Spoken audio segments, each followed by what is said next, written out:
Welcome to Hope Something Sticks. I'm Burt. I'm Matt. And today we'll be reviewing the first episode of Game of Thrones.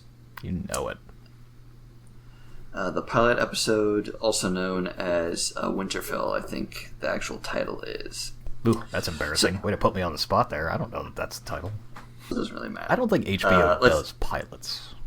They actually do. So, episode we saw was actually the second pilot of Game of Thrones. They actually made another pilot early on, and they used almost none of the footage. I think the only thing that really made it was the cuts to Sansa when she was talking to Cersei when there was a feast at Winterfell. Right. And you can see that Sophie Turner is noticeably younger than she is in all her other scenes. Mm-hmm. Okay. And so it's been interesting that pilots, like, they liked it enough that they wanted to give it another chance, but not enough to say, okay, let's just go with this. I think they recast a few people. Chiefly, I think they recast Daenerys' character and Catelyn's character. Oof. That's got to be harsh.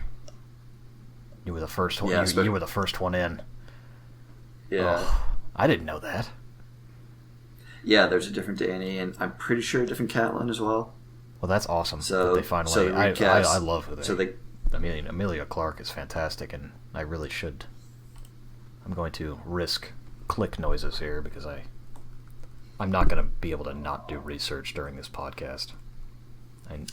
And Michelle Fairley, who does Catelyn, is really good too in it. Thank you. Outstanding catch. I have it up already. Oh, good. Then we don't have to listen to my keyboard strikes. As we're going on, like everyone to know that kind of doing full spoilers here, so anything that has to do with all 8 seasons of Game of Thrones, the books. Oh yeah.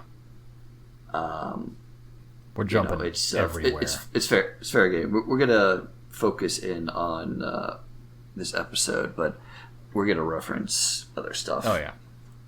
You're gonna get teasers. You're gonna get spoilers. You're gonna get information you didn't even want. That's the whole point of this. Especially that. Yeah. You know, you're gonna get. I've read yeah. all the books. I can't believe you've read the books. You're nuts. I couldn't even make it through the first one. I love reading. I've read the 2 history books based on the books.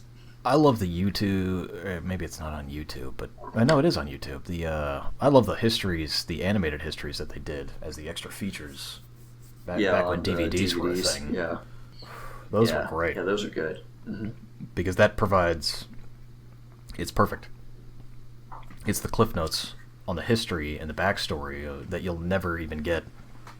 That they never touch. They might touch on with a sentence in this series, and that's why I've had to watch this series an obscene amount of times for what might be referred to as a normal person. I think I'm pushing 7 or 8 times through. It's still worth it. That's how good this show is. Everyone should enjoy it. To me, this is like... I'm going to throw it back here. I, Claudius. You ever see that? Nah. Oh, man. So I grew up with a PC game. I'm going to throw it even further back. I grew up with a PC game called Caesar 3. Alright. Basically SimCity, but Roman times SimCity. So I grew up with that. I loved it. I played it every day. I'm not even exaggerating that one. I played it every day. It eventually led to me becoming an urban planner in graduate school. We're not going to go down that crazy-ass path. Not today. Yeah. Oh, Jesus. Please not ever. I'll give you the long story short on that one. It cost me $100,000 and it wasn't worth it. And then I fucking quit because I hated it so goddamn much. That'll be in our life lessons podcast. Yeah. Yeah. God. Be really sure before you start paying $100,000. Life lessons. Life lessons should be retitled. Here's a dead end you probably shouldn't follow. So yeah, we open up with 3 men on horseback riding through wherever, you know, could you say it's the north, the real north, north of the Yes, wall. the north suburbs of Chicago. Mm-hmm. And they're riding through, and they're looking for wildlings, which are people who live north of the wall. Wisconsinites. Mm-hmm. And a lot more detail, of course, is given in the book about the characters that are riding through. Specifically, the D-bag that keeps pushing the other two to look for who killed the wildlings. Easy there. He acts exactly like I do at work. It's like, you know what? You can leave if you want, but I'm gonna fucking kill you. And if I don't kill you, they're gonna kill you when you get back. How you like that? So get back to your job, goddammit. And they did. Damn right they did. It's because I'm a good manager. So that dude's deal was he was actually a son of a lord. So he was the only person of nobility of the three of them. Mm. And that's also kind of why he was in charge. In the book, the Night Watch gives preferential treatment, for the most part, to highborns as opposed to criminals. Right. They're the only ones with training, so why not? Yeah. So they go looking around. They stumble up to the White Walkers that proceed to murder them. One of the biggest differences in the books is it kind of goes through the fight between the Lord's son and the White Walkers. He actually doesn't just, go out like a punk. And the White Walkers are different too. They're actually described as kind of beautiful, basically looking like people that have ice for skin. Really? Yeah, they don't look all fucked up and wrinkly in the books. Yeah, they shrivel them up good. Yeah, and even like their swords, which kind of look that way in the show, and their armor also kind of looks like ice. So I don't think they lost anything there. I don't think so either. A lot of people, they lose it when it's not the same exact thing that they read, and I don't get that at all. I don't get it. Yeah. It's a different medium of art. Get over yourself. You can't. If I wanted to copy and paste a book, what the hell was the point of watching it? Visual representation. Do what you want. It's probably a lot easier to portray them that way, and also just making them look more, monsterish in general. Oh yeah, it was great. They creeped him out good. Yeah. Creeped me out. So they kill the first two guys. For some reason, let the third guy go. They really let that one slide a little bit. Yeah, there's some plot holes. Especially. They were really creeped out by his shitty mustache and just left. I guess, yeah. I didn't even notice that dude had a mustache, but he had the quintessential perfect, terrible mustache. He had blonde hair, so it was kind of hard to see. Oh man, yeah. It really. He was probably sent to the wall just for that. They don't say why. Did they say in the book why these guys were at the wall? Sometimes other characters they. Yeah, the wall's a place for the criminals and the shitheads of society. By the way. As we learn later. I don't remember. I know the Lord's son volunteered because he was probably like third or fourth in line. He's like, I'm never going to be Lord, so. Gotcha. Fuck it. Hey, you can live, what's that phrase? Better to be a master in hell than a servant in heaven, or something along those lines. Yeah, that's what Satan said. Yeah, so he took the Satan argument on that one. Yep. And that's too bad they didn't. So in the book, he actually had a fight scene because they don't show him dying. All he gets is a scream. Yeah. And then we get, which is too bad. He sounded a little bit better than that. It was a good one. Well, all right. You know what I mean. I don't feel like screaming into the microphone right now, all right? They're jacking him off. I'm not. Too cold. Sure. It was a good one. Imagine if you see your car getting driven off by a criminal. I'd yell. I'd yell at the car, even though, you know what, it's not gonna do anything. He's not gonna stop if he didn't even hear it. And my neighbors aren't gonna do shit because it's none of their damn business. I'm trying to make it their business. So he has a good yell. But then we just get the treat. The part that that just enamored me to the show. We get the first head slice. Yeah. Get the second one like 3 minutes later. And then we get out of there. Oh my god. And it's just so dirty because you get the head slice and you don't just get that. He dirties the next guy afterwards. He's just like, hey, you want this? And he hucks the head at the other dude with the shit mustache, who apparently has outstanding climbing ability or very good tunneling work. This dude's a mole or a Valkyrie, or maybe he's got some magic going on. Because later on in the episode, I'm going to jump way ahead here, when they find him, the dude he's like, hey, I got to tell somebody. That's just two scenes later. Why he didn't just go back to... There's a lot Castle that... Black. There's Isn't that like on the way? Yeah, he had to escape. Well, I guess they would have killed him. That was the whole point. But he wants to tell everybody. But they're going to kill him anyway. It doesn't make no sense. There's a few things that don't make any sense in this scene. But in the first episode, you don't know. Unless you read the books, you don't know. Yeah, the magic of the movie. The wall is almost impenetrable. Pretty much the only way to get back is to go to Castle Black. Right. You don't know that yet. Yeah, there's only like 3 access points.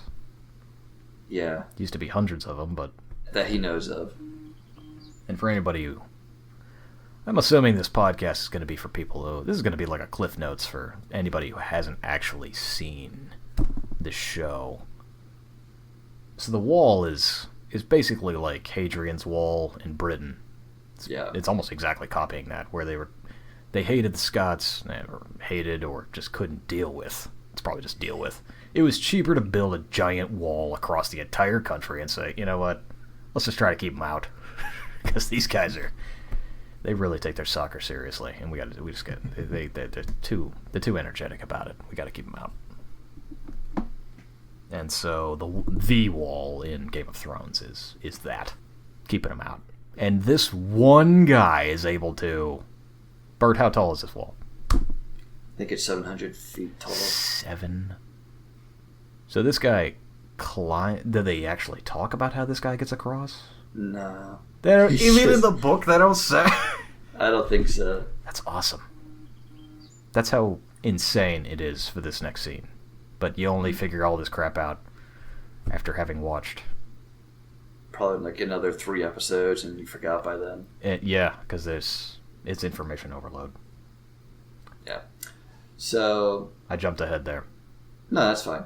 So after those 2 night watchmen die, and somehow that other guy escapes, it cuts to Winterfell, which is a castle that's run by Eddard Stark, the Lord of Winterfell, and the northern country called the North.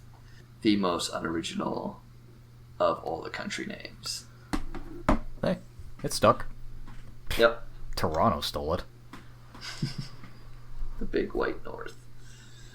So, you kind of get an introduction to most of the main characters, which are pretty much all the Starks, the Stark family. So, there's Eddard Stark, his wife, Catelyn Stark, his eldest son, Robb Stark, his...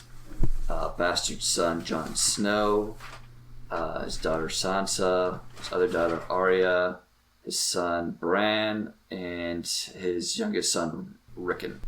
And you're kind of introduced to all of them for the first few seconds of the scene. Bran is working on his marksmanship, for a bow and an arrow, and then gets totally shown up by Arya, who was previously sewing. Yeah, it's fantastic. I love how they just jumped right in to her character development. Mm-hmm. And they didn't skip a beat. You know, they haven't skipped a beat the entire because I love jumping ahead. They drag that along, and really, like I said before, she's my favorite character, so I could talk about her for all time. So she's definitely the most developed character and has like the most consistent arc from being a kind of tomboy to a super assassin killer. Yes. But she only became that killer because she, well... It's all a bunch of murder. Yeah. Medieval times. Mm-hmm. Call for medieval measures. Nobody says that. So the Master at Arms, what's his face? What's the Master at Arms' name? Good call. Sir Roderick, wasn't it? That sounds about right. Yeah. Yeah. He comes to Lord Stark, which was played by Sean Bean, which is really kind of a meta kind of foreshadowing to tell that Eddard Stark is going to die. For the old folks in the room, me. What is meta? So, kind of outside of the show, the fact that Sean Bean dies in almost every role he's in. Mm-hmm. Rest in peace, Goldeneye. Yeah. Dirty Cossack. So, Sir Roderick tells Eddard Stark that they found a deserter from the Wall, which is little mustache boy from before. Oh, yeah. Roderick's the shit. Yeah. So his nickname's Ned, so we'll just call him Ned. Him, Ned, Rob, John, and Bran, along with a few of their soldiers, go catch the guy who abandoned the wall. Right, Mr. Thin Mustache. Yeah. They ask, if any last words or whatever. He says, I saw the White Walkers, and no one really believes him. He's like, okay, buddy. Time to chop your head off now. Then, and nobody believes White Walkers, because this is like the equivalent of, you basically saw the boogeyman. I'm like, okay, dude. Yeah. This is the part in the horror movie where nobody believes the first person killed. But you're getting outstanding imagery, because there's a scene back there that they don't continue on, and I forgot about. They don't really continue on the showing of the wide shot of where you are in the world. No. Like Winterfell. They don't show... This is the capital of the North. This is Toronto. Yeah. They don't show Toronto as a wide shot. They don't show the city line. The skyline. And later on in the show, they don't show King's Landing. The capital of... it's London. I just mixed up the metaphors there geographically, but you get the idea. Because Westeros looks like England. Ha! So yeah. I guess what would be... So as opposed to Toronto, let's go all the way over to the UK. What would Glasgow. be... yeah, sure. There you go. Perfect. What? Glasgow? Isn't Edinburgh the capital of Scotland? I don't know. That's the biggest city I know of in Scotland is Glasgow. Alright, fair enough. But sure, Edinburgh, too. Either one of those. Big city up north of London. Pick one. Mm-hmm. Ain't gonna be the fucking Shetland Islands. But I love those wide shots, and that wide shot happens of Winterfell, and then they actually threw up the text saying, this is Winterfell. Yeah. Later on in the seasons, they completely abandoned this. Yeah. They just rely on the map for the on the intro. Right. The awesome intros. Yes. They spent so much money on those intros. I know, but they might be the best intros in the history of TV. Yeah, they did start they basically started a whole new industry. Yeah. Who's that? Power and Light is the, I think Power and Light's the production company, and that's all they do.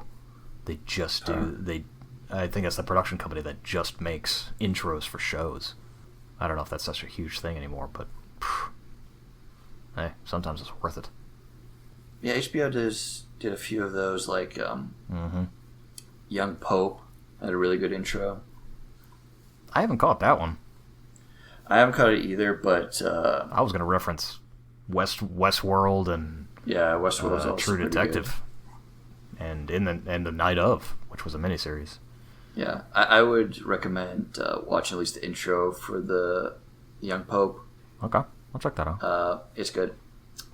Yeah, definitely, they went all out on the intro. The theme song, the theme music is outstanding and instantly recognizable, and it is helpful to kind of show you where generally everything is. Like the wall is, the most northern part that you'll see for a while, and then a little bit below that is Winterfell, and then way south of that is King's Landing. Okay. And where's Dany at the time? Oh, she's across the sea. I know she's across the sea, but she's in Pentos. City? Pentos, that's right. Mm-hmm. And they even dropped that. Yeah. And that's one of the only times you ever get to hear the name Pentos. And this is such a huge. I mean, it's pretty pivotal for the story because they don't go entirely into the Targaryen. They barely even touch on the Targaryen story. Robert mentions there's so much to the Targaryen story. Oh my god! And there's so much the show doesn't go into for the Targaryen story, which is fun. It's the first episode. How much are you gonna lay on somebody? No, I'm just saying in general. There's a lot of Targaryen stuff in the books that is basically ignored. There's even a huge plot line in the books that's completely ignored in the show. Mm. And moving on, Dany and her scene. So Dany was played by Emilia Clarke, and her brother Viserys, which we don't get to see a whole lot of him in the entirety of the show. Unfortunately, he's a concentrated character. Yeah, Harry Lloyd plays him, and he is perfect as this guy. I mean, he just has the most punchable face, especially when he does that smile. Oh yeah, yeah. He just plays a sniveling worm. Yeah, well. He's your perfect. He's just the guy that you don't want to root for, and you know it almost instantaneously. And if you didn't know it instantaneously, you get a good whiff of it about 2 minutes later when he takes his sister's dress off and he just starts sort of feeling her up like she's a piece of meat. Mm-hmm. He's not attracted to her, even though that's like kind of a Targaryen thing. That's a royalty thing. They keep that real life thing alive. I guess they don't really touch on that in the show, but in the book, it's they not do like eventually. They lay it on good and hard. Yeah, in the book, it's implied that either he's attracted to her or he expected to marry her, at least until he decided to marry her off, because their parents were siblings. And yeah, that's the general rule of the Targaryens. It's the general rule of all royalty ever. That's why you shouldn't trust them. That and they think they're gods. Or exceptional. So, we start off in Pentos. Viserys goes up to his sister, and they kind of talk about how they've been a guest of Magister Illyrio, who's this really rich guy in the city of Pentos, which is on a different continent from Westeros. It's east of Westeros. And talking about marrying her off to Khal Drogo, this leader of this gigantic horde of... They're kind of like the Mongols in a way. Yeah, I was about to say Genghis Khan. He's Genghis Khan. He's basically Genghis Khan. Well, he's one of many one of many Khans. Yeah, but he's like the big one. He has the largest Khalasar, which basically he has the most amount of people following him. Right. And he's especially badass, and he looks just like Jason Momoa, which doesn't hurt. Right, and I think this is the world's first introduction to Jason Momoa. And he doesn't say anything. He says no a few times. But not his first scene. His first scene is No. zero. Yeah, Zilch. yeah. Nothing. He's on horseback. He looks at her with her nips popping out of her dress, and he's like, He doesn't even go. Mm-hmm. Yeah, it basically just does this glare for a little while and shows off his ponytail. Yep. So yeah, that's the next scene. They present her to Khal Drogo, him and his best buds, also known as his Blood Riders, go check her out, and then they leave. And since they don't just kill everyone, that is Dothraki code for he likes her. That follows true to the book there. Dothraki code. Yeah. For the most part, besides the few things that I've mentioned and will mention, the first book and the first season are almost pitch perfect identical. Oh, nice. There's very few changes. It's mostly aesthetic changes. Like the White Walkers, the plot is pretty much exactly the same, and they don't even cut a whole lot out. I guess they just explain a little bit less, but there's nothing meaningful that happens in the first book that doesn't happen in the first season, and it goes pretty much the exact same way as it does here. And kind of further on in the season 2 is also pretty good, and 3, but then subtle changes pop out, and then that spreads into bigger changes, and also you run out of book around the end of the last few seasons, so they just kind of make it up. Yeah. And one thing, in that scene where Khal Drogo kind of rides in and rides out, you can actually see the first, or like kind of the first pass at the Unsullied that you see in another 2 seasons or so. Illyrio has Unsullied soldiers guarding him, and they go by basically what they look like in the book, where they have helmets with a spike in them, kind of like German World War I helmets. Really? Yeah, they kind of. Well, they kept that. They kept that that fashion style going forward, but I noticed those bodyguards, and they definitely changed their outfits a little bit, so I didn't recognize them. Definitely, yeah. One of those guys was fat as hell. So he was an old ass bodyguard. That's all. That was also true to the book. Illyrio's guys are a little bit. Now you're tough. Now you're tier 1 guys. Well, these are bench players at best. If you get Unsullied and you just have them as your guards, a lot of times they just get kind of fat. Well, I guess you have to tell them what to do, don't you? All right, start working out. All right, stop working out. If you just tell them to stand there the entire time, they will do that. Yeah. Oh, man. Great scenes. I don't know. What is that, season 4? Season 5? You get a real in-depth look at the Unsullied? When you first see them, I think it's season 3.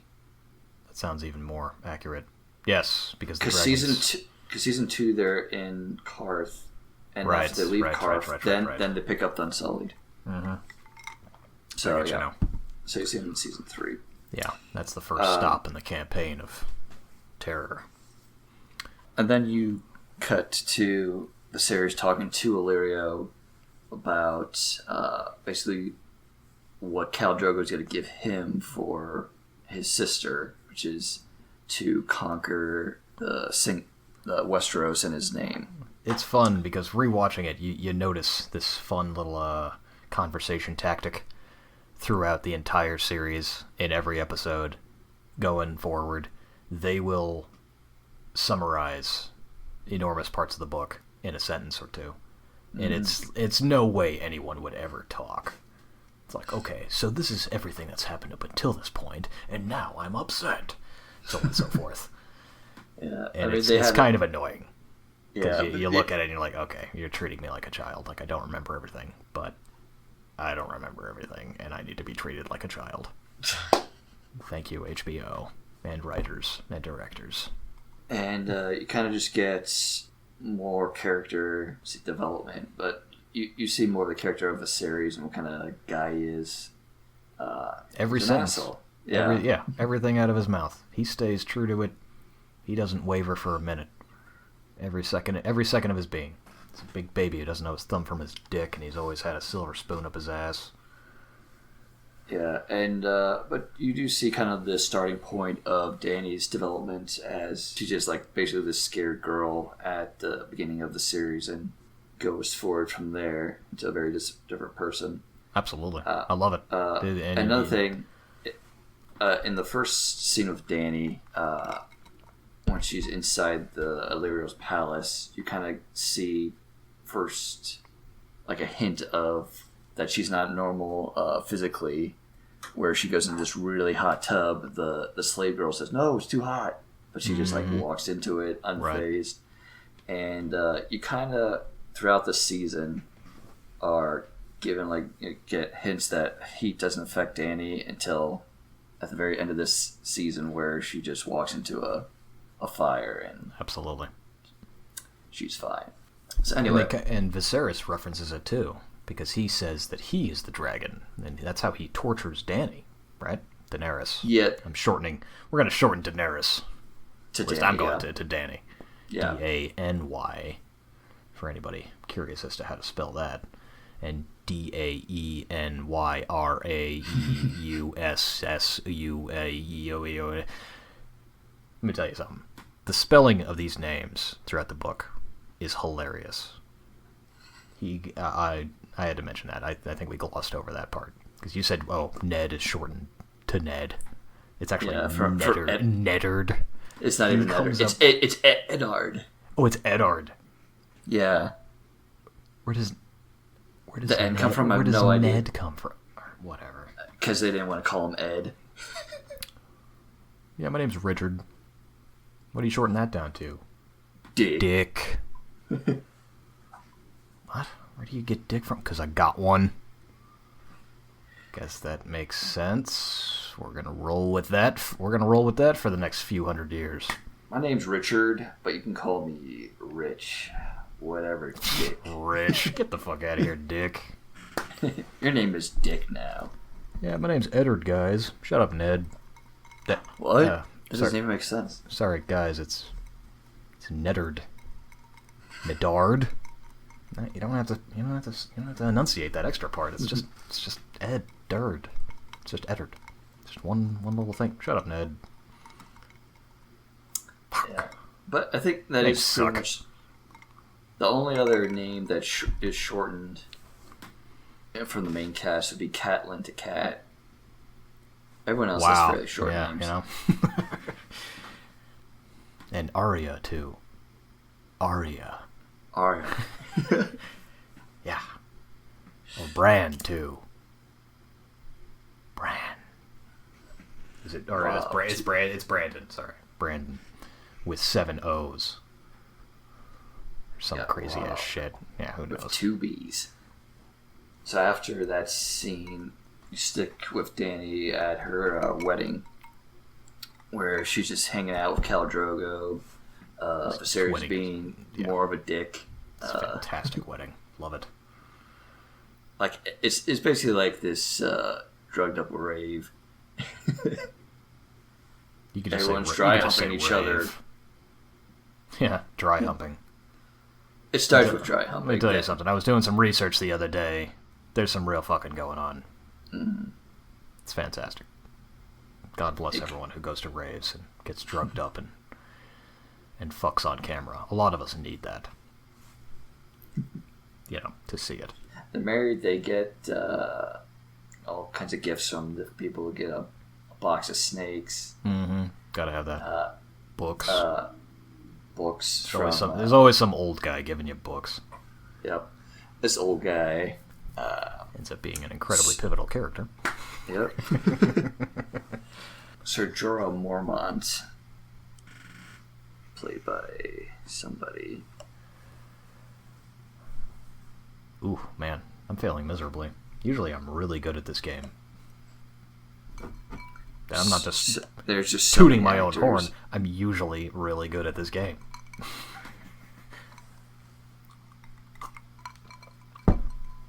Sean Bean. Kidding. No.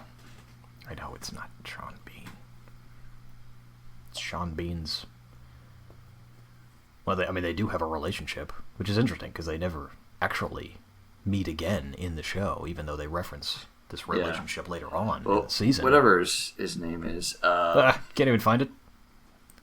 It's somewhere in here. He's a well-known actor. I know. Gotta IMDb that shit, man. It's right there. You said you were I on. am. Okay. Ian Glenn. I knew that. That's gonna bug me.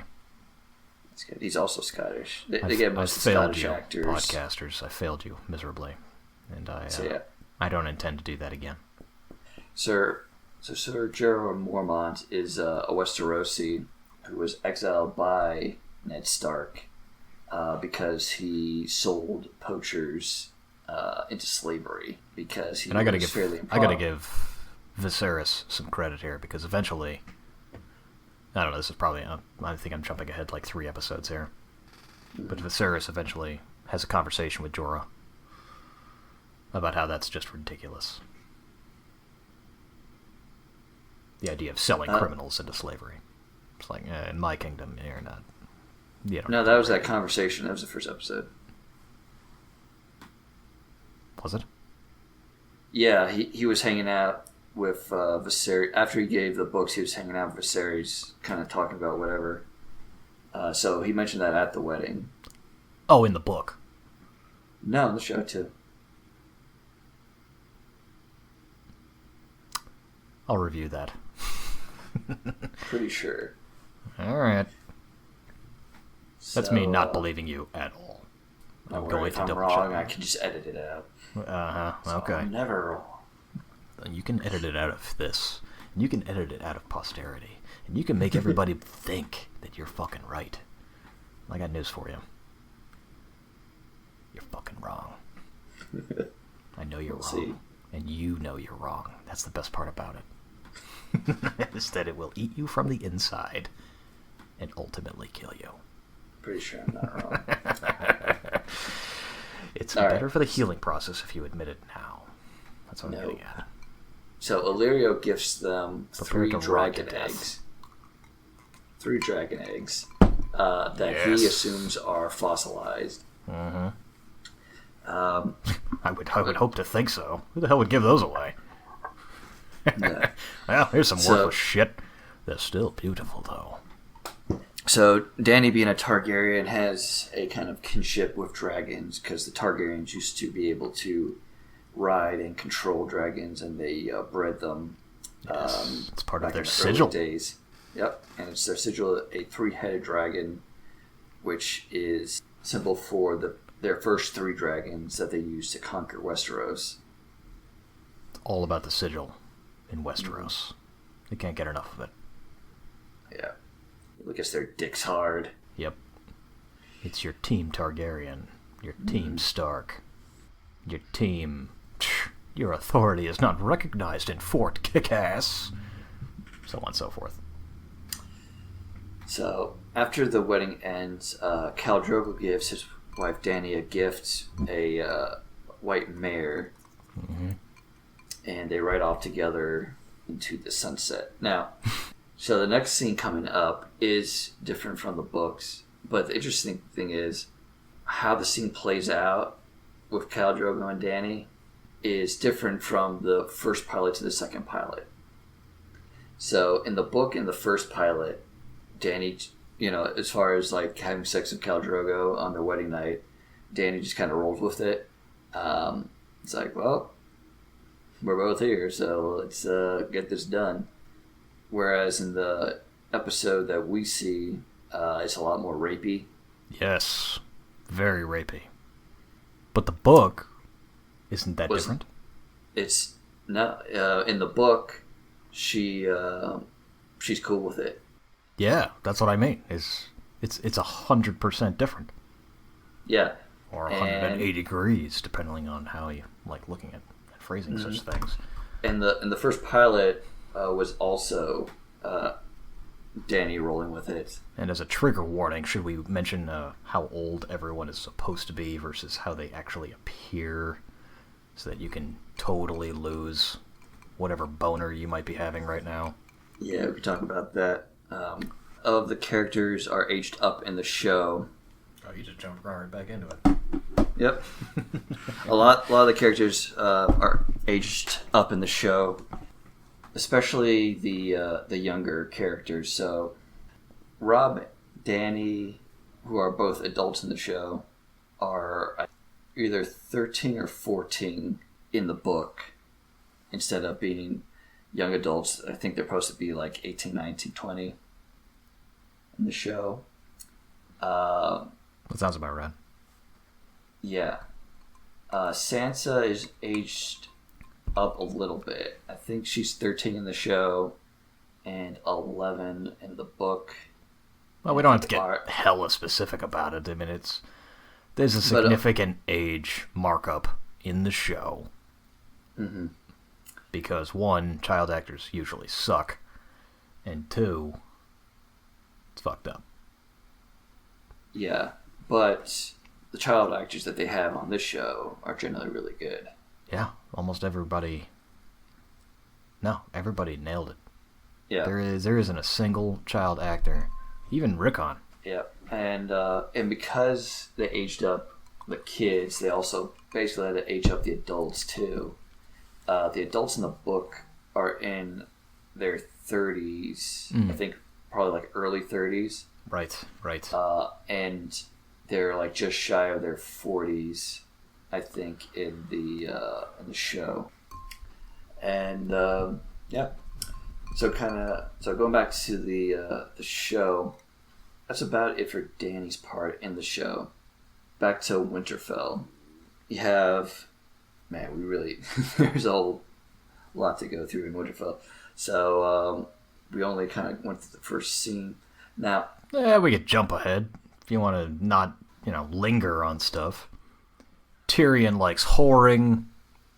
Well, one thing we should touch on is on their way back from beheading that guy. On the way back from beheading that Night's Watchman, they stumble upon a dead stag, and from there they find a dead direwolf, which is strange because there are no direwolves that live on the south side of the wall. They all live north of the wall. Right. And the direwolf was killed by trying to hunt down the stag and got a antler to the neck. It was able to kind of walk away about 100 yards or so and back to its cubs, and you see it dead, with the cubs kind of suckling at their dead mother. So Ed decides to kill them, and his ward, Theon Greyjoy, is like, "Ooh, okay, time for puppy murder." He doesn't relish in it. He's just doing his job. He doesn't blink. But they don't go into him. They don't explain that situation at all going forward. They never explain this. This is why it took me 7 or 8 watches through, because eventually this character becomes so important, but his backstory is never fleshed out, and so you just get this little snippet. All you're getting is, okay, here's the family, right? Yeah. But then here's this other guy, and he does mention once, "I take orders from your father, not you," and that's all you get. And I guess that's what speaks to the genius. Eventually, I mean, I don't know if you want to call that the genius of the show, but I don't think they were intentionally trying to keep that vague. No, and they kind of throw his backstory in like a few like conversations between other people a little later on in the season. But for people who don't know, Theon Greyjoy is a son of another lord, a lord of it's called the Iron Islands, which is a little bit southwest of the north. And his father decided to rebel against the it's called the Iron Throne, which basically means rebelling against the royalty of Westeros and declare themselves their own independent country again, which they originally were. And nobody was having that, so basically the rest of the entire country went to stop the rebellion, and they did. They killed all of Lord Greyjoy's other sons, besides Theon. Theon was the youngest. He was like 8 years old. The rest of his sons were fighting age, and they all died. And at the end of the rebellion, one of the terms for his surrender was to basically have Theon be a hostage of Ned Stark at Winterfell, and Theon would be Ned's ward. I love this idea. Yeah, and the idea was for Ned and King Robert was to basically make Theon kind of a Northman culturally, and he's the only heir to the Iron Islands. They figure so he would eventually take over the Iron Islands, and then he would kind of constitute a change within them, and so they would stop rebelling because anyone who reads the books and kind of the expanded universe of the world knows that the Iron Islands rebel a lot. That's what they're known for. Yeah. All these families, everybody's known for a thing, which is no different than real life, unfortunately. Your stereotype is your family, however, in Game of Thrones. And their family is archery, fucking, and failed rebellions. Not just rebellions. They're gonna fail. And they're gonna do it anyway. And you're gonna like it. Whether you like it or not. Because they're Viking pirates. I love it. And hate it. Because pieces of shit. An integral part of human history. And none of this is spelled out. You get one sentence. Yeah. You get one sentence to condense all of this history. You get one little hint. So back to the puppies. Jon Snow convinces Ned to not kill them and to keep them as pets, stating that they see 5 puppies and there are 5 Stark kids. Yeah, he just jumps in with this one. This is straight up comes in out of nowhere. Amazing realization, outstanding timing.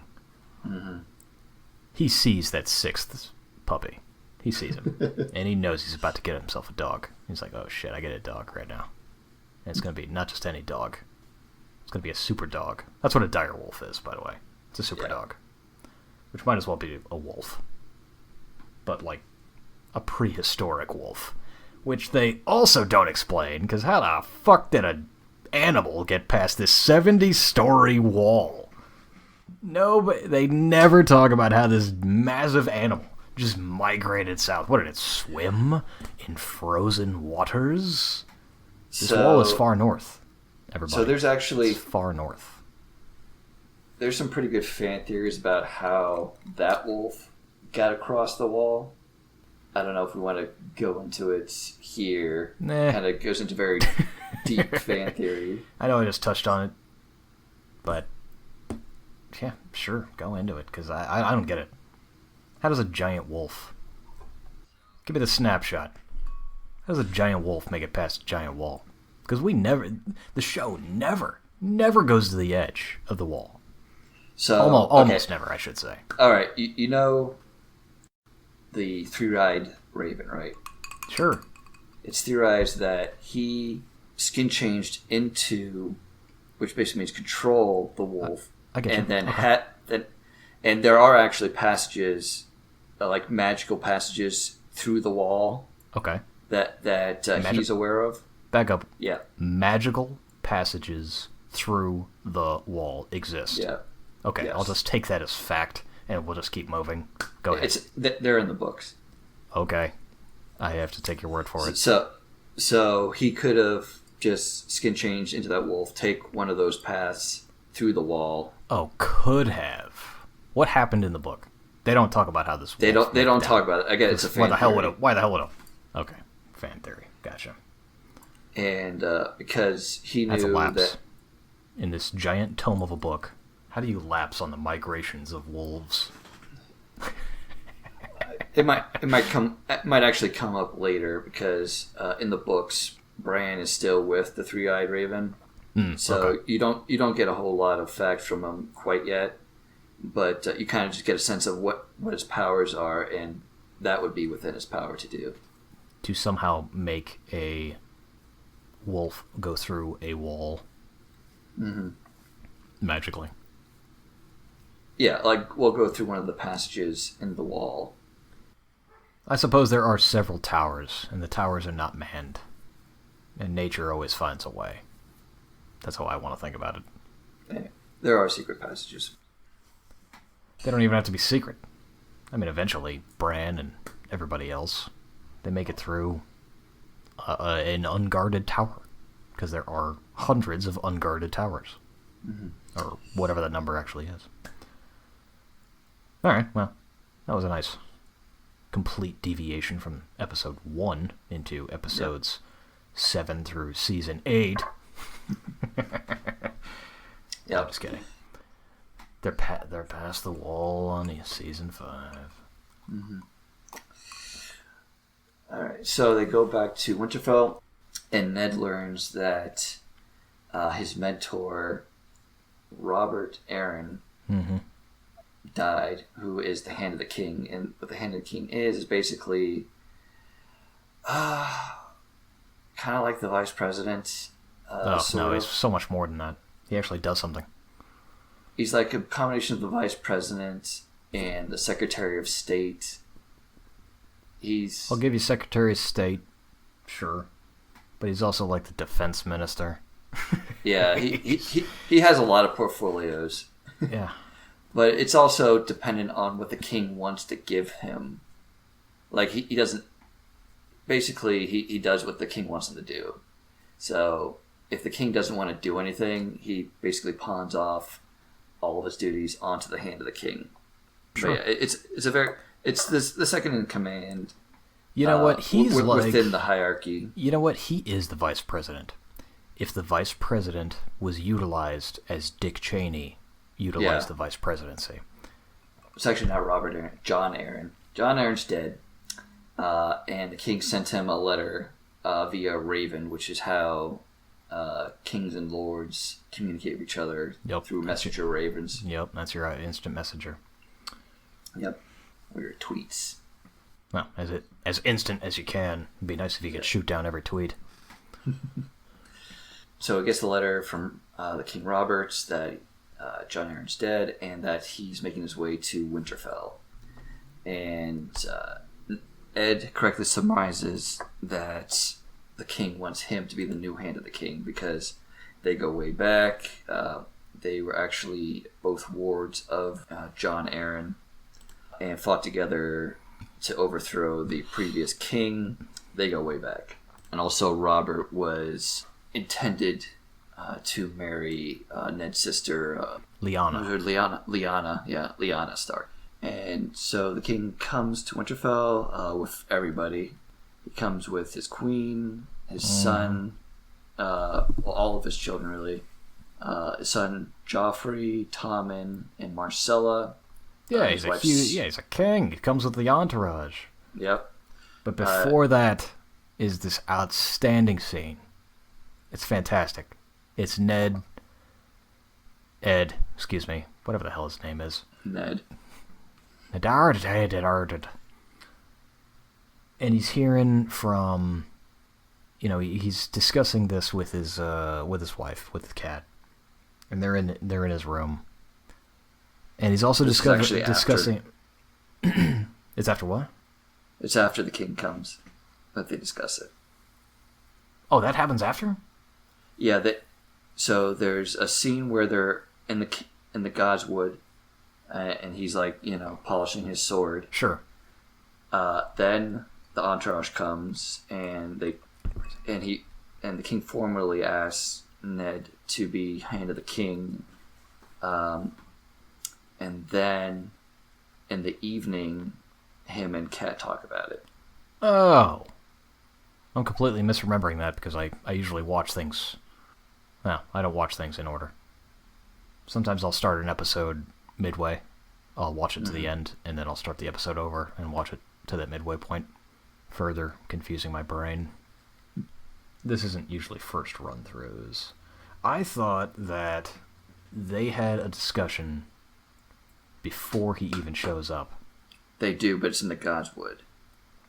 Not that scene in the bedroom that I'm thinking of where... No, that's after. Because there's a fantastic shot. All right, I'll talk about that fantastic shot after. Okay. So yeah, they're assuming that Rob's going to ask him to be king. Everyone shows up.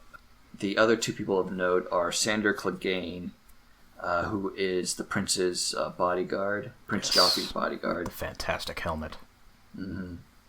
Fantastic helmet. Quite a worthless helmet, if you ask me. It's worthless, but it looks cool. Oh man, does it look cool. It's a dog. It's in the shape of a dog's muzzle.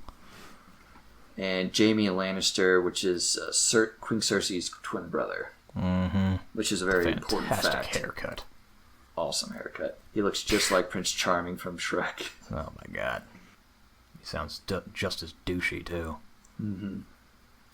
He doesn't look douchey later, that's for fucking sure. Mm-hmm. Looks like a fucking demon. So Robert, he comes up to Ned, and they, exchange all pleasantries, hello, and then he wants to go straight to the crypt to pay respects to his old fiancée,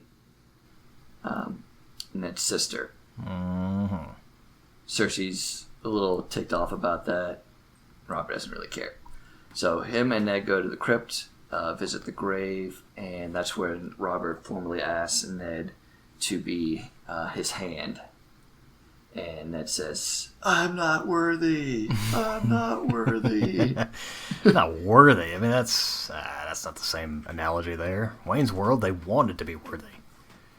They wanted it. But he literally said, "I'm not worthy of." He literally said, "I'm not worthy of the honor." Which he was trying to tell. He was trying to say, "I don't want this. Yeah. Why are you fucking up my fucking shit?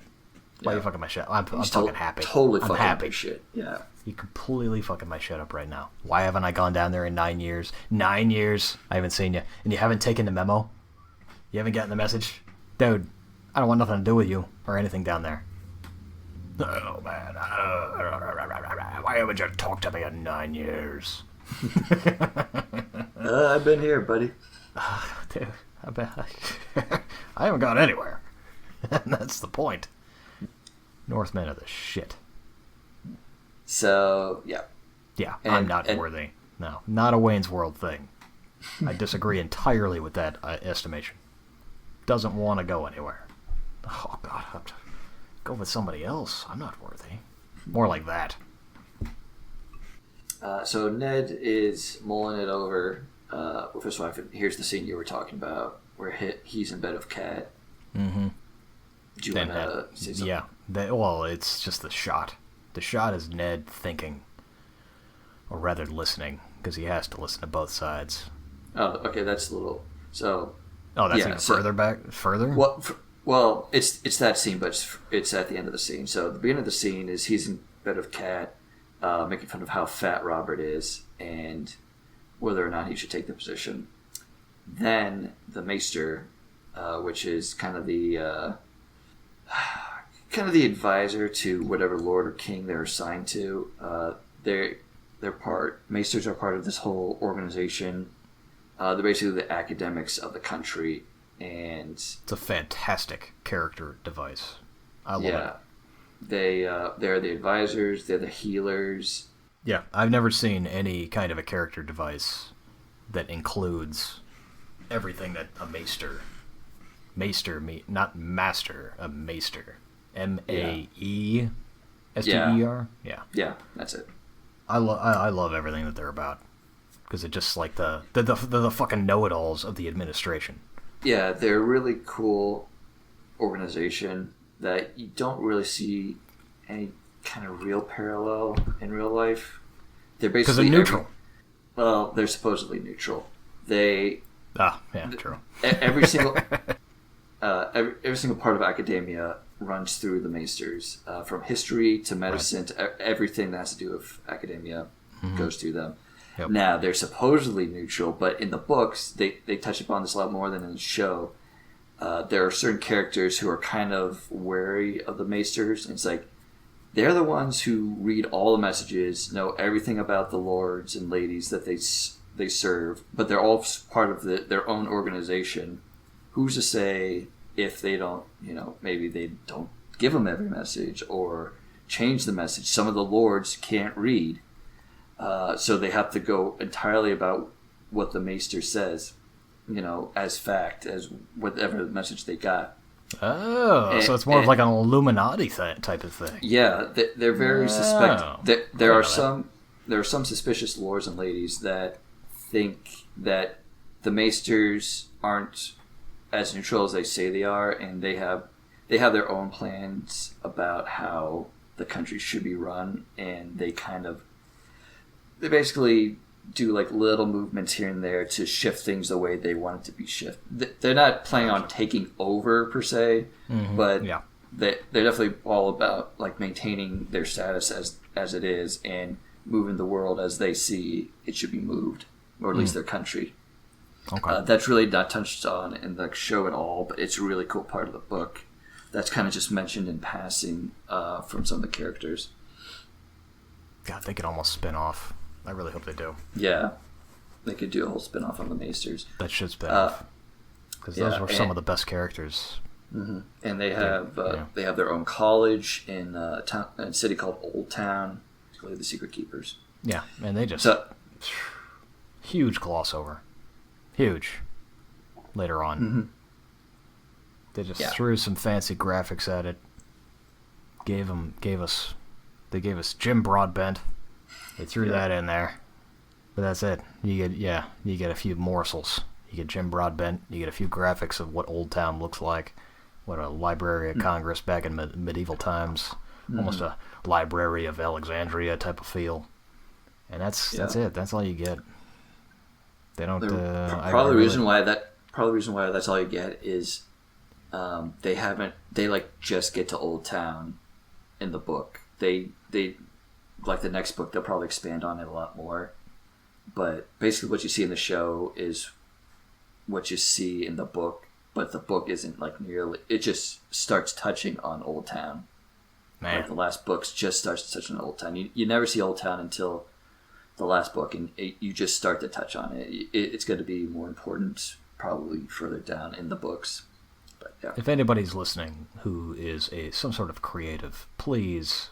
Well, maybe I should ask what the actual fan fiction state is of where this may go. Has anybody gone any further than where the books have gone? Yeah, you seem more hot to trot on where that stuff is. Yeah, I mean, there's a lot of fan theories. Yielding to the fan theories. Mm-hmm. That's all. That's where we're at. The loose threads. Mm-hmm. There's a lot of them. There's one guy in particular that goes pretty deep into these fan theories, and he's kind of out there. Preston Jacobs on YouTube. His name's Preston. I don't trust him. Sorry, PJ. But anyone listening, if you're interested in a lot of these fan theories, and he makes up a lot of them and kind of goes into pretty serious details about his fan theories. Preston Jacobs on YouTube. Does he compile any of this stuff? Or is it all just... It's just a bunch of YouTube videos. He goes into detail, like he does like a series, like he takes a topic and does like 5 videos on it. So let's back to the scene, and this scene is basically the whole plot of most of the story, where the letter that Master Lewin gets and gives to Ned and Kat is from Kat's sister. What's her face? Lysa. Outstanding. Lysa. Kat's sister Lysa. Yeah, it's Erin. She was born Lysa Tully. So she gets a letter from her sister, and her sister basically outlines this plot of the Lannisters to take over the throne, and that the Lannisters killed her husband, Jon Arryn, the old Hand of the King. Oh, yeah. Begin the beef. Yeah. To end all beefs. Between the Starks and the Lannisters. This is it. In case you were wondering where it starts. Everyone always wants to go back to where things start. This is it. Yep. The cat throws the letter into the fire and tells Ned all about it. Mm-hmm. And Master Lewin is there too. Doesn't matter. It's already there. Yep. You can burn whatever evidence you want. It's in Ned's head. Eddard's head. Third. And that seed takes root. Yep. So, all right. So you wanted to talk about the basically the two heads on his shoulder. Oh my God! Such a great scene. What a lead-in. Yeah. It's such a lead-in for such an outstanding shot. It's just one shot, and you need that. It's just the tip of the mountaintop, because you need everything that you were talking about, Burt, to lead up to that shot. And it's your angel and your demon on one side, where the angel is his wife saying what he knows is how he wants to actually act, and then there's the devil. But the devil isn't like some evil, this materialization of a devil in the maester. And the maester's saying, hey, just go down south. It's fine. The king wants you. The king needs you. So go. But then Catelyn is on the other side of his shoulder as the angel, saying, you know better, dumbass. Look at history. And there's a history there that they don't explore in Season 1. They don't explore till a long time later. And that's this brutal fact that the last time the Starks went south, the Starks being Ned's father, Ned's brother, the king burned them alive. The Mad King. And then Master Lewin points out that it was a different time and a different king. Beautiful line. Outstanding. And the king in question is the king that Ned helped put on the throne in the first place. Right. They overthrew this Mad King. This Mad King that burned his family alive in the court. He and King Robert, the current king. So it shouldn't even be. It really shouldn't even be a question in Ned's head. And it isn't, because he's going to go. He doesn't want to go, but he's going to. He was going to go before that Robert even showed up. He could have sent a raven saying, hey, get your ass down there. But Robert's a cool motherfucker who showed up to ask in person. That's why that's just the beginning of why I love King Robert. That's one of the worthless king. He's pretty worthless, but one of the things he's really good at is handling these relationships. He's very charismatic, he's fun to be around, and people naturally want to follow him. He is, I guess when you come down to it, a leader, but he's really more of a military leader than a peacetime king. Right. He knows nothing about governing. He straight up says it to Ned. Yeah, he knows that. He's just bored being king, and he would rather, I think, die fighting than live, 40 years being king. Mm-hmm. And that's exactly accurate. So Ned does, as he always does, decide to go with what he's duty-bound to do, and that is to accept being Robert's hand. Before we go too far into this, one scene we missed was Tyrion's introduction, who becomes a very important character. And you kind of see doing what Tyrion is gonna do. And he's gonna do it whether you like him not to do it or not. And he just did it, and just did it 5 minutes ago, and he's ready to do it again. Yeah, you in the first 5 seconds of meeting Tyrion, you kind of see what he's about. He changing haircuts. Yeah, he is very blonde in the first season, and gets progressively less blonde. And his haircut is different, which is, hey, it's a real thing. Yeah, kinda. Hair does get from darker. When you're 12 to when you're 20, not from when you're whatever the hell age he starts at, which looks like 30. Yeah. The scene starts with him chugging a beer while he's getting blown. Yep, that's about right. That's about right. That is right. That is what is happening. And here you kind of see the first case of the coin phrase from the show, sex position, where things are explained while people are naked and having sex. This is new to me. Well, especially in the first season or two. Okay. And this is, I think HBO in general, especially with their flagship shows, they spend like the first 2 seasons with like an insane amount of TNA. But they eventually trail off as the show becomes more popular, because there's about 4 to 5 sex scenes per episode in the first season. Yeah, that's what made it fantastic. Mm. And they wonder why things trail off. Why not just keep on the gas straight pedal, from the formula? Why not just, it's not a formula. It's what people want to see.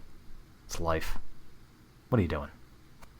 This whore named Roz, who actually becomes a pretty big character down the road for a while. So much more than just a whore. Yeah, she is. But that's what she starts off as. Quite possibly one of the most important jobs in the history of the world. So yeah, now Roz doesn't exist in the books at all. No doubt. You're completely rocking my world here. Yep. That's the scene that introduces Tyrion and Roz, just in general, doesn't exist in the book. She's got a name I can't pronounce in real life. Yeah. Sorry, I just looked her up. It's Esme Bianca or something like that. She's British.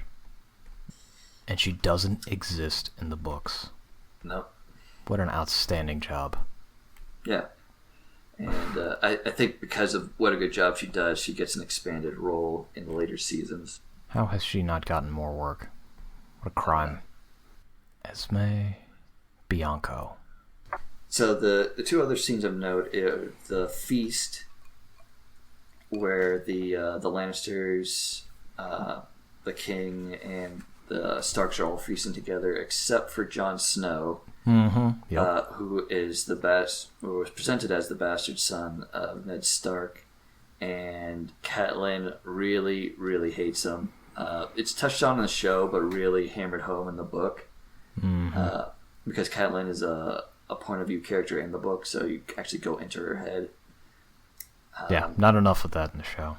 So he's not at the feast because of appearances or whatever. But he does meet a few people. He meets Tyrion, who's just walking in drunk, telling him that you should embrace being a bastard, not take it as a slight, and just use it as armor. Yeah. The world won't let you forget. Yep.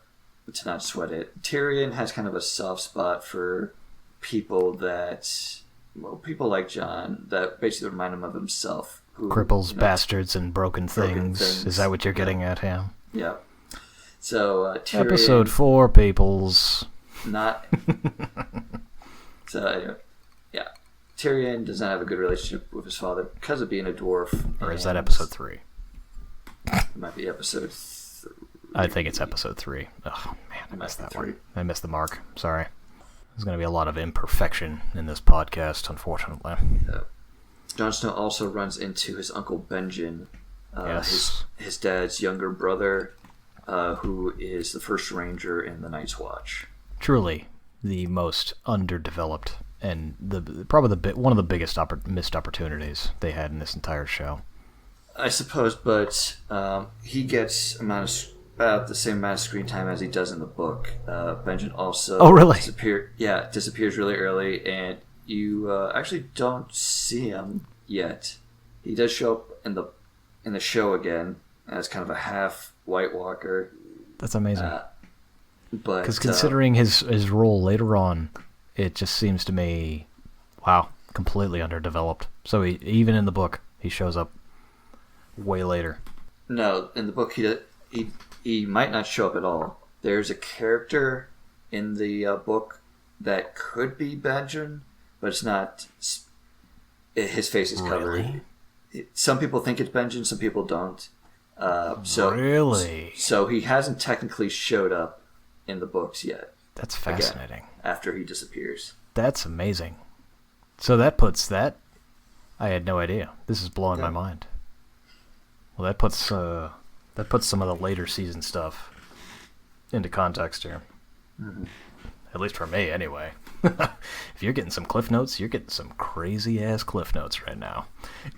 So the last scene in the show has Bran climbing up a tower, as he does. And as he's climbing up, he hears grunts. And being a curious 10-year-old, he investigates what those grunts are coming from. And he walks up and sees Cersei and her twin brother banging on the floor on top of the tower. Oh, yeah.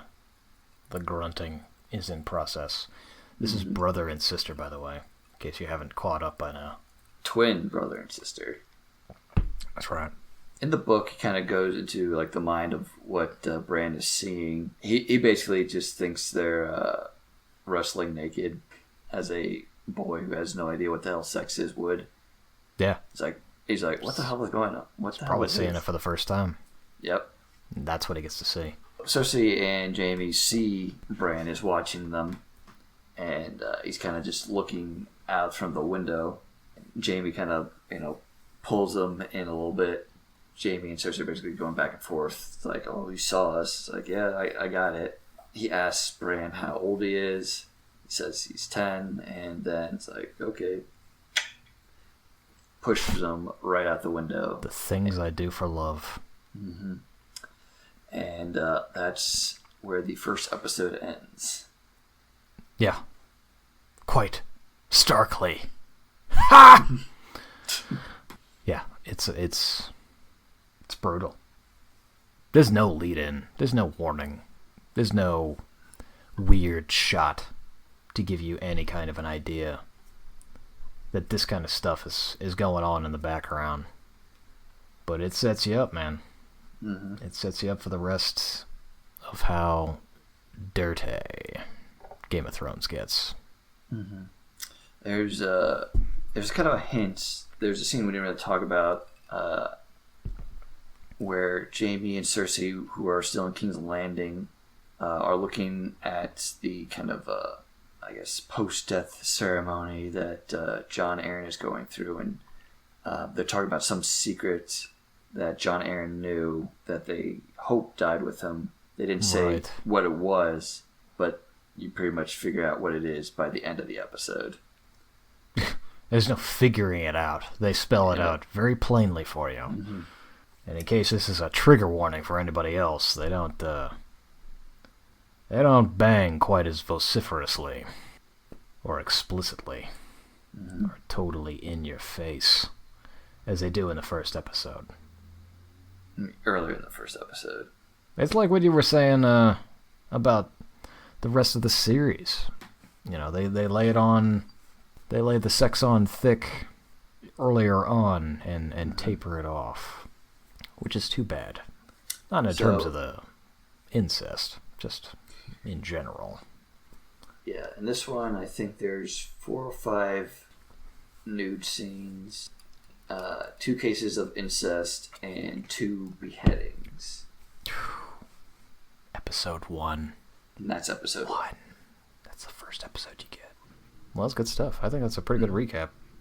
Yep. So that is the first episode of Game of Thrones. We'll continue on. Episode 2, called The King's Road. Yeah. Alright, so that was our first episode for Game of Thrones. If you'd like to give us some feedback, comments, questions, you can contact us by emailing us at hopesomething.sticks@gmail.com. Mm-hmm. Alright, everyone, thanks for listening, and we'll talk to you later. We'll talk at you later. It sounds more personable if we say talk with. These aren't people.